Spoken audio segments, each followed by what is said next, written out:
ચાલે, મોરને ધનકાર વિના ના ચાલે, કોયલને કુંજન વિના ના ચાલે, મોરને ધનકાર વિના ના ચાલે, શાળાનો શિક્ષક વિના ના ચાલે ને અમોને શાળાની પ્રગતિના વાર્ષિક અહેવાલ વિના ના ચાલે. તો હવે હું પિનલ સરને વિનંતી કરું છું કે તેઓ શાળાના વાર્ષિક અહેવાલ માટે સ્ટેજ પર આવશે. થેન્ક યુ સૃષ્ટિ અને હર્ષ. હું પિનલ મહેશભાઈ પટેલ પીએમસી ચલા મુખ્ય શાળામાં એઝ અ ખેલ સહાયક એઝ અ ટીચર હું કાર્ય કરું છું. મારું કાર્ય બાળકોનું સર્વાંગી વિકાસને ધ્યાનમાં લઈને કરવાનું હોય છે. હું એન્યુઅલ રિપોર્ટ બોલીશ. ગયા વર્ષની શરૂઆતમાં જ વલસાડ ડિસ્ટ્રિક્ટ યોગાસન ચેમ્પિયનશિપમાં આપણી શાળાની 3 બાળકીઓએ ભાગ લીધો અને ત્રણેય બાળકીઓએ સિદ્ધિ હાંસલ કરી. 2 ગોલ્ડ અને 1 સિલ્વર. અને એ ત્રણેય બાળકીઓએ યોગાસન ચેમ્પિયનશિપમાં રાજ્ય કક્ષાએ પરફોર્મ કર્યું. અને ત્યાં મતલબ રાજ્ય કક્ષાએ પરફોર્મ કર્યું. ત્યાં ગવર્મેન્ટ સ્કૂલની બહુ ઓછી સ્કૂલ હતી, વાપીની એક જ સ્કૂલ હતી, તેમાં આપણે પીએમસી ચલા મુખ્ય શાળા હતી જ્યાં સ્ટેટ લેવલ પર પરફોર્મ કર્યું. ત્યારબાદ SGFI school game federation of ઇન્ડિયામાં એસજીએફઆઈમાં તાલુકા કક્ષાએ આપણી શાળાના 42 બાળકોએ ભાગ લીધો અને 17 બાળકો વિજેતા થયા તાલુકા કક્ષાએ. અને જિલ્લા કક્ષાએ આપણી શાળાના 15 બાળકોએ ભાગ લીધો અને 6 બાળકો વિજેતા થયા. અને એસજીએફઆઈમાં રાજ્ય કક્ષાએ 2 બાળકોએ પરફોર્મ કર્યું. જે ગયા વર્ષે 1 હતું તે અત્યારે એસજીએફઆઈમાં 2 બાળકોએ રાજ્ય કક્ષાએ પરફોર્મ કર્યું. ત્યારબાદ ખેલ મહાકુંભ જે ગુજરાત સરકાર દ્વારા યોજવામાં આવે છે. ખેલ મહાકુંભમાં સ્કૂલના જ નહીં મતલબ પરંતુ જે સ્કૂલમાં નહીં ભણતા બાળકો, પ્રાઇવેટ સ્કૂલ, ગવર્મેન્ટ સ્કૂલ બધા જ બાળકો પાર્ટિસિપેટ કરી શકે છે. તેમાં ખેલ મહાકુંભ જે દર વર્ષે આખા ગુજરાતમાં યોજાય છે તેમાં તાલુકા કક્ષાએ આપણી શાળાના 46 બાળકોએ ભાગ લીધો અને 19 બાળકોએ તાલુકા કક્ષાએ વિજેતા થયા. તાલુકા કક્ષાએ 19 બાળકો વિજેતા થયા. અને જિલ્લા કક્ષાએ ખેલ મહાકુંભમાં આપણી શાળાના 20 બાળકોએ ભાગ લીધો અને 4 બાળકો જિલ્લા કક્ષાએ વિજેતા થયા. કે આમ ખેલ મહાકુંભમાં આપણી શાળાના આ વર્ષે ખેલ મહાકુંભમાં આપણી શાળાના 3 બાળકોએ રાજ્ય કક્ષાએ પરફોર્મ કર્યું. અત્યારે ગયા અઠવાડિયે જ આપણી શાળાના 3 બાળકો state level Nadiad sports complex જ્યાં સારી ટુર્નામેન્ટ રમવામાં આવે છે કે ત્યાં ગ્રાઉન્ડ પર પહેલી વખત ગવર્મેન્ટ છોકરાઓના બાળકો ત્યાં પરફોર્મ કર્યું સ્ટેટ લેવલે. ત્યારબાદ કલા મહોત્સવમાં ક્લસ્ટર લેવલે 4 બાળકોએ ભાગ લીધો. 4 ઇવેન્ટ હતી અને 4 બાળકોએ ભાગ લીધો. તે 4 બાળકો વિજેતા થયા ક્લસ્ટર લેવલે. અને 3 બાળકો તેમાં પ્રથમ આવ્યું અને 1 બાળક બીજા ક્રમે. તાલુકા કક્ષાએ આપણી શાળાના 3 બાળકોએ ભાગ લીધો અને 2 બાળકીઓ વિજેતા થયા કલા મહોત્સવમાં. એમ કલા મહોત્સવમાં આપણી શાળાની 2 બાળકીઓએ જિલ્લા કક્ષાએ પરફોર્મ કર્યું. જિલ્લા કક્ષાએ જે લાસ્ટ ટાઈમ આપણે તાલુકા કક્ષા સુધી પહોંચ્યા હતા તે અત્યારે જિલ્લા કક્ષાએ પરફોર્મ કર્યું. ત્યારબાદ કલા મહાકુંભમાં તાલુકા કક્ષાએ 3 બાળકોએ ભાગ લીધો અને 1 બાળક પ્રથમ ક્રમે આવ્યું. એમ કલા મહાકુંભમાં આપણી શાળાની 1 બાળકીએ જિલ્લા કક્ષાએ પરફોર્મ કર્યું. વર્ષના અંતે વાપી તાલુકામાં ઉત્કૃષ્ટ પ્રદર્શન કરનાર વિદ્યાર્થીઓનું સન્માન કરવામાં આવ્યું. તેમાં ટોટલ 13 વિદ્યાર્થીઓનું સન્માન કરવામાં આવ્યું હતું. તેમાંથી આપણી શાળાના 4 બાળકોનું સન્માન થયું. જે વર્ષના અંતે વાપી તાલુકામાં ટોટલ 13 વિદ્યાર્થીઓનું સન્માન કરવામાં આવ્યું હતું. તેમાંથી 4 બાળકો આપણા શાળાના હતા. સક્ષમ શાળા અંતર્ગત મતલબ સ્કૂલમાં બધી જ વ્યવસ્થા હોવી જોઈએ. આપણી શાળાના તેમાં તાલુકા કક્ષાએ આપણી શાળા પ્રથમ નંબર પ્રાપ્ત કર્યો તાલુકા કક્ષાએ અને જિલ્લા કક્ષાએ પણ પ્રથમ નંબર પ્રાપ્ત કર્યો સક્ષમ શાળા અંતર્ગત.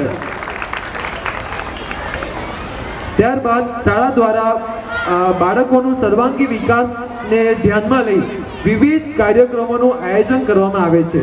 જેમ કે પ્રવેશ ઉત્સવ, યોગ દિવસની ઉજવણી, રાણી લક્ષ્મીબાઈ યોજના અંતર્ગત બાળકીઓને સેલ્ફ ડિફેન્સ જે અત્યારે ચાલી રહ્યું છે, સ્પોર્ટ્સ ડે, ટ્વિનિંગ કાર્યક્રમ, એક્સપોઝર વિઝિટ, ગણિત વિજ્ઞાન મેળો, એડોલેશન ઉજાસમાની જેવા અન્ય વિવિધ પ્રોગ્રામો શાળા દ્વારા કરવામાં આવે છે. અને તમામ તહેવારોની ઉજવણી પણ શાનદાર રીતે સારી સ્કૂલમાં એક્ટિવિટી સારી કરવામાં આવે છે. શાળામાં થયેલ નવીનીકરણની વાત કરું તો ગયા વર્ષે શાળામાં ભણતા બાળકોની સંખ્યા 300 હતી, જે આ વર્ષે વધીને 325 સુધી પહોંચી છે અને આગળ પણ અમે વધાવશું. દરેક વર્ગખંડમાં બાળકોને ભણવાનું વાતાવરણ મળી રહે તે માટે વિવિધ પ્રકારના ટેલિમ લગાડવામાં આવ્યા છે, તેમજ દરેક ક્લાસમાં સ્લાઇડરવાળા લોકર લગાવવામાં આવ્યા છે. સ્લાઇડરવાળા કાચના લોકર, જેમ કે બાળકો કઈ બી એક્ટિવિટી કરે, ટીચરની કઈ બી એક્ટિવિટી, તો તે કાચમાં ડિસ્પ્લે થઈ વ્યવસ્થિત અને તે વસ્તુઓ સેફ રહે. સ્ટાફ મિત્રો માટે ઓફિસમાં સોફા ટેબલ મૂકવામાં આવ્યું છે, જેના દ્વારા શિક્ષક મિત્રો સહેલાઈથી ઓફિસ લક્ષી પોતાની કામગીરી કરી શકે છે અને શિક્ષણ કાર્ય સારી રીતે ચાલે છે. બાળકોને ખેતીલક્ષી માહિતી મળી રહે તે માટે શાળામાં kitchen garden, herbal garden, organic farming, vermi compost જેવા કોર્નરનું નિર્માણ કરવામાં આવ્યું છે. તેમજ દરેક કોર્નરમાં વિવિધ છોડ વિશેનું સમજ આપતા બોર્ડ પણ લગાવવામાં આવ્યા છે.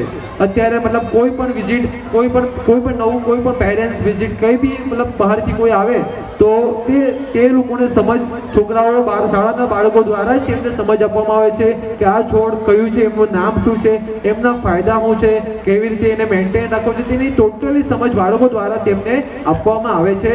અને કોઈ પણ બાળક રિસેસમાં હોય કે ફ્રી પીરિયડ હોય ત્યારે તે બાળક અહીંયા આવે છે.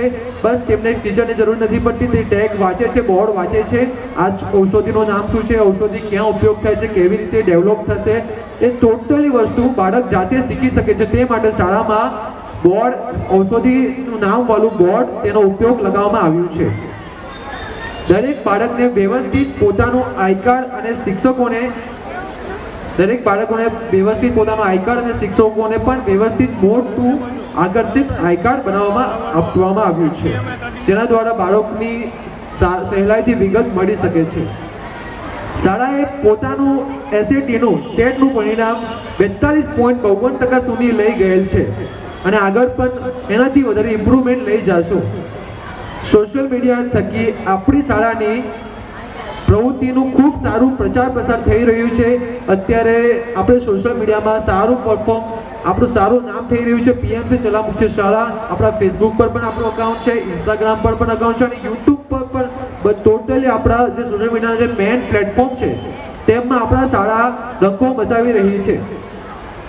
આજના કાર્યક્રમના ડોનર સ્પોન્સર્સ, જેમને હું હૃદયપૂર્વક આભાર વ્યક્ત કરું છું: ધ્રુવભાઈ, Subhashbhai Patel, Manojbhai Nandaniya, Chala youth charitable trust, Dharmeshbhai V Patel, Jitendrabhai Kalvadiya, Bharatbhai Ganpatbhai Patel, Chandrakantbhai Champakbhai Patel, Kashmiraben Hemalbhai Shah, Souritbhai Oza, Archanaben Agrawal, Manishaben Dayma, Rotary Club of Vapi, Jayeshbhai Kansara, Paragbhai Vora, Pramukh group of Vapi, Sadrashbhai, Paritbhai Bhatt, Varshaben, Laxmanbhai Ramani, PM Shri Chala મુખ્ય શાળા પરિવાર.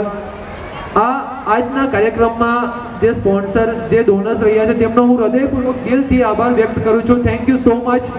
અને અમને જે શાળાના મતલબ વર્ષ દરમિયાન જે સપોર્ટર્સ છે, Rotary Club of Vapi west, Lions Club of Vapi greater સતીશભાઈ, senior citizen group of Vapi દિનેશભાઈ, Inner Wheel Club of Vapi, Maheshwari મહિલા મંડળ of Vapi, the Hope House team પૂનમબેન, મુસ્કાન ગ્રુપ ઓફ વાપી રીમાબેન, વિવેકભાઈ પાઠેલા, અનિલભાઈ માલવિયાજી એન્ડ દર્શકભાઈ શાહ, નલિનચંદ્ર શ્રોફ, બિપિનભાઈ પટેલ એન્ડ મનસુખભાઈ, અમિતભાઈ ડુંગરીફળિયા, લેડીઝ ગ્રુપ ઓફ શુભમ3, બંટીભાઈ, પેરેન્ટ્સ અને SMC member. Special thanks to ધ્રુવભાઈ.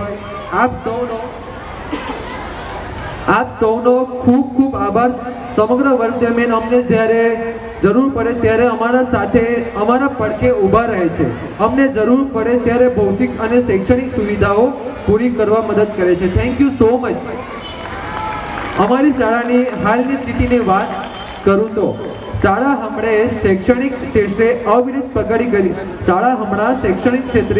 અવિરત પ્રગતિ કરી રહી છે તથા ગુણોત્સવ મૂલ્યાંકનમાં પણ ગ્રીન સ્ટાર મેળવેલ છે. ખેલ મહાકુંભ, એસજીએફઆઈ કલા મહાકુંભમાં પણ ઉચ્ચ સિદ્ધિ પ્રાપ્ત કરી છે. શાળાનું નામ રોશન કરેલ છે. આગળની તૈયારી, ફ્યુચરની પ્લાન કહું તો શાળાના તમામ વર્ગખંડમાં કેમેરા લગાવવા માટે દાન એકત્ર કરવાનું આયોજન છે અમારું શાળાનું. શાળામાં એક પ્રાર્થના હોલ કે ઇન્ડોર પ્લે ઝોન તરીકે ઉપયોગમાં લઈ શકાય તેવું હોલ બનાવવાનું આયોજન માટે શાળા માટે દાદાશ્રીઓનું કોન્ટેક્ટ કરી વિશાળ મેઇન ગેટ બનાવવાનું આયોજન છે. શાળામાં જે દિવાલો ખાલી છે તેના ઉપર પેઇન્ટિંગ કરવાનું આયોજન છે. બાલવાટિકા માટે વર્ગખંડનું નિર્માણ કરવાનું છે. તેમજ દરેક વિદ્યાર્થીઓ માટે પોતાનું એક સ્પોર્ટ્સ ડ્રેસ હોય તેવું આયોજન કરવાનું છે, જેથી કરીને બાળકો શારીરિક એક્ટિવિટી સારી રીતે કરી શકે.